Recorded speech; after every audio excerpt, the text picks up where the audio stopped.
हाल ही में केंद्र सरकार द्वारा लगाए गए वक्फ संशोधन अधिनियम का रालोद के राष्ट्रीय अध्यक्ष जयंत चौधरी द्वारा समर्थन किए जाने से मुस्लिम समाज के लोग आहत हैं और खुद को ठगा सा महसूस कर रहे हैं। जयंत चौधरी की सेकुलर राजनीति में सबको साथ लेकर बढ़ने की रणनीति के चलते बड़ी संख्या में लोग रालोद से जुड़े थे। पार्टी के वक्फ संशोधन विधेयक पर समर्थन से मुस्लिम समाज नाराज है। इसी क्रम में बिजनौर में शमशाद अंसारी राष्ट्रीय लोकदल रोहिलखंड प्रांत के क्षेत्रीय उपाध्यक्ष ने भी अपने पद से सैकड़ों समर्थकों के साथ इस्तीफा दिया है। आइए देखते हैं क्या है पूरा मामला। सर्वप्रथम तो मेरे आवास पर आए हुए मेरे सभी सम्मानित पत्रकार बंधुओं, मेरे दोस्तों, भाइयों, बुजुर्गों, आप लोगों का मैं दिल की गहराई से स्वागत करता हूं, हार्दिक अभिनंदन करता हूं। आज मैंने अपने आवास पर आप लोगों को इसलिए तकलीफ़ दी है कि मैं बहुत ही आहत मन से दुखी होकर राष्ट्रीय लोकदल की प्राथमिक सदस्यता से और अपने पद से इस्तीफा दे रहा हूँ।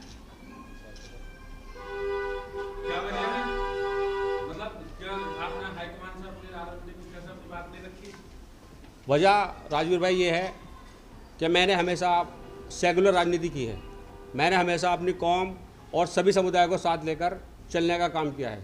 राष्ट्रीय लोकदल ने मुझे सम्मान भी दिया था, मुझे टिकट भी दिया था। मेरी पत्नी यहाँ से नगर पालिका का पूर्व में चुनाव लड़ी थी और लेकिन अब मैं महसूस कर रहा हूँ कि राष्ट्रीय लोकदल हम मुस्लिम भाइयों के लिए कोई काम नहीं कर रही है और जब से वक्फ बोर्ड का समर्थन किया है तब से सारा मुस्लिम समाज बहुत ज़्यादा आहत है और उसी आहत को देखते हुए अपने मुस्लिम भाइयों की भावनाओं को देखते हुए मैं अपनी पार्टी से बिल्कुल अपने भरे मन से कह रहा हूँ कि भरे मन से इस्तीफा दे रहा हूँ। अपनी पार्टी से इस्तीफा दिया है या पार्टी छोड़ दी? पार्टी छोड़ दी, पद से भी इस्तीफा दे दिया है।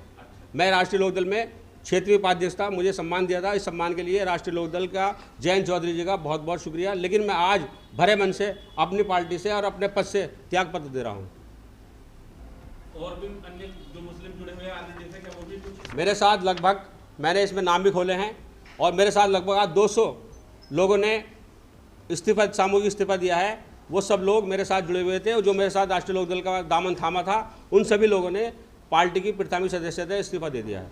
अच्छा, इसके अलावा भी जो है ये वक्फ संशोधन बिल के अलावा भी कोई शिकायत है आपको रालोद से? नहीं, जब राष्ट्रीय लोकदल भारतीय जनता पार्टी में गई थी तब भी हमने अपनी बात को रखा था और हमने कहा था अपने राष्ट्रीय अध्यक्ष जी से कि मुस्लिम समाज में इसका रोष है।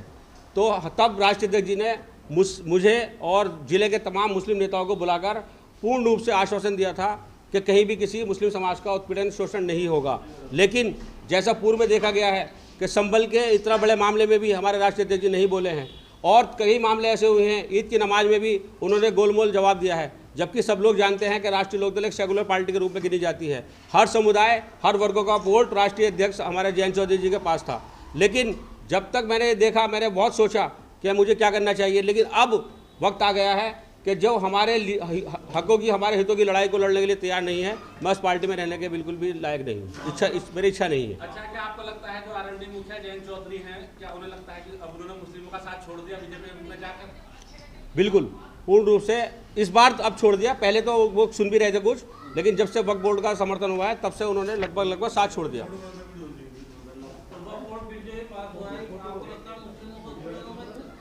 जाहिर सी बात है, आप देखिए, तो आप पढ़िए उसको, आप भी पढ़िए और लोगों को भी पढ़वाइए।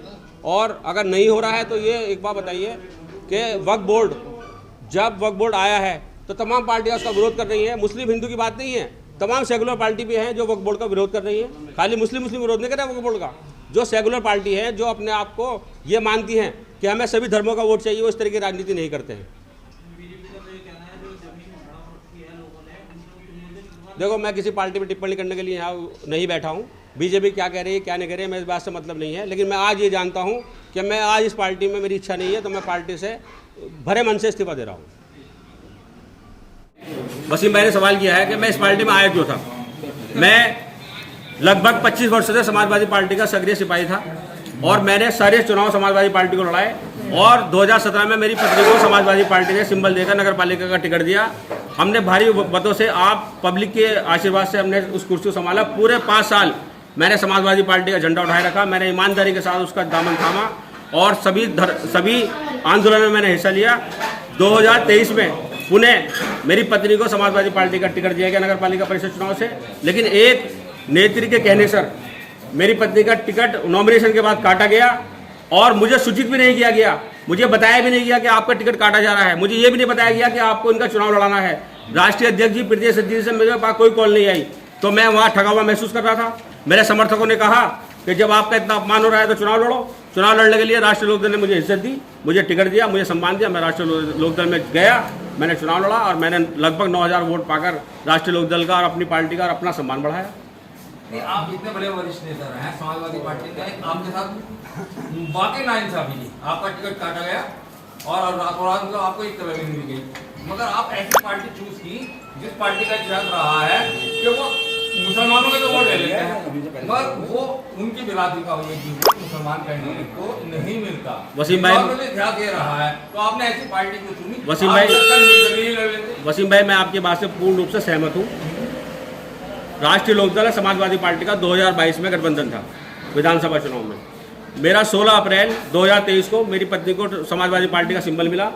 17 तारीख को मैंने नॉमिनेशन किया और 17 तारीख ही नॉमिनेशन की आखिरी तारीख थी। और जब मेरा टिकट कटा था मुश्किल से मुश्किल 4 घंटे बाकी रह गए थे। उस समय मैं निर्णय नहीं ले पा रहा था। मेरे राष्ट्रीय लोकदल के लोगों से संबंध थे क्योंकि समाजवादी पार्टी का उनका गठबंधन था। उन राष्ट्रीय लोकदल के कहने पर और अपने लोग समर्थकों के जो मुझे सही लगा उस टाइम मैंने वो निर्णय लिया। लेकिन मेरा वो जल्दबाजी में फैसला था, ये मैं मानता हूँ। और मेरे पास समय नहीं था सोचने के लिए, क्योंकि मेरा टिकट ऐसे मोड़ पर मेरा टिकट काटा गया था जहाँ पर मैं ना उठ सकता था ना बैठ सकता था। और वसीम भाई, मैं आप लोगों से भी जानना चाहता हूँ, मेरा आपने व्यक्तित्व देखा है, मेरा आपने सब कुछ यहाँ कार्यकाल में 5 साल का नगर पालिका देखा है। समाजवादी पार्टी के लिए आपने मेरे लिए आंदोलन लड़ाई भी देखी है। क्या मेरा टिकट पार्टी ने काट कर सही किया था, गलत किया था? नहीं, बिल्कुल गलत था टिकट। तो उसके बदले में मुझे बताया भी नहीं गया, मुझे सूचित भी नहीं किया गया, मेरे पास लेटर तक नहीं आया। लेकिन मैं ये भी कहना चाहता हूँ कि जो चीज़ें थी वो खत्म हो गई है। पुरानी चीज़ों को मैं भूल कर नए रूप में जा रहा हूँ और अब मैं अपनी जनता के दरबार में जाऊँगा। आप कहाँ जाने का? जनता के दरबार में। मैं जनता के दरबार में जाऊँगा। अभी महीने 2 महीने हम अपने समर्थकों से राय करेंगे, मशवरा करेंगे। जो भी चीज़ होगी उस चीज़ को फॉलो किया जाएगा और सब लोगों को आपको बता दिया जाएगा। अभी फिलहाल मेरा किसी पार्टी में जाने का कोई मन है नहीं। सपा में भी वापसी? मेरा अभी कोई मन नहीं है। मैं अपने समर्थकों से राय करूँगा और फिलहाल तो मैं जनता की अदालत में जाऊँगा। मान लिया अगर समर्थकों ने राय दी सपा में वापसी की तो क्या बात? मैं जनता की अदालत में जाऊँगा। जनता की अदालत जो तय करेगी मैं उसको मानूंगा। नहीं, आजकल भारी भरकम मुस्लिम नेता आला समाज पार्टी की तरफ जा रहे हैं। उधर वहाँ पर मीरापुर से क्या नाम उनके जो जिन्हें लोकसभा का टिकट मिला था अमीर आजम साहब, वो अपने बेटे के साथ उसमें शामिल हो गए हैं। जी, मेरे उनसे अच्छे संबंध है। अमीर आलम जी से मेरे अच्छे संबंध है और उन्होंने मुझे बुलाया भी था, फ़ोन भी किया था।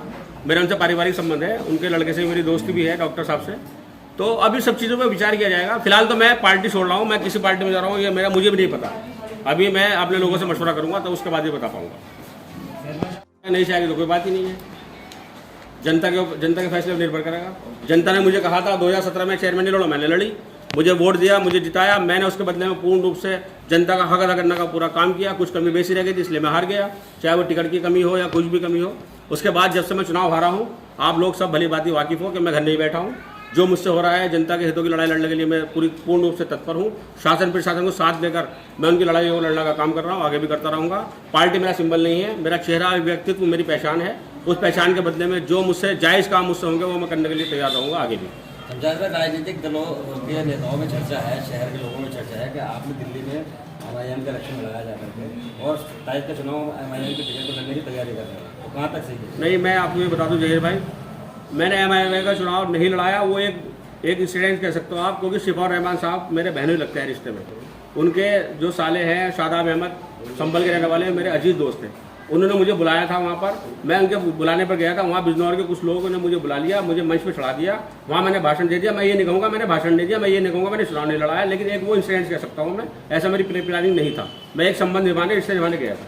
बात खत्म, उसमें वीडियो वायरल हो गई। मैंने उसको कहा मैं गया था, मैं झूठ नहीं बोलता। ऐसा तो नहीं मैं कहूँगा कि मुझे जबरदस्ती बुला लिया, लेकिन मैं EMI में नहीं हूँ, ना मैं रहूँगा और आने वाले भविष्य में कभी EMI में जाऊँगा भी नहीं।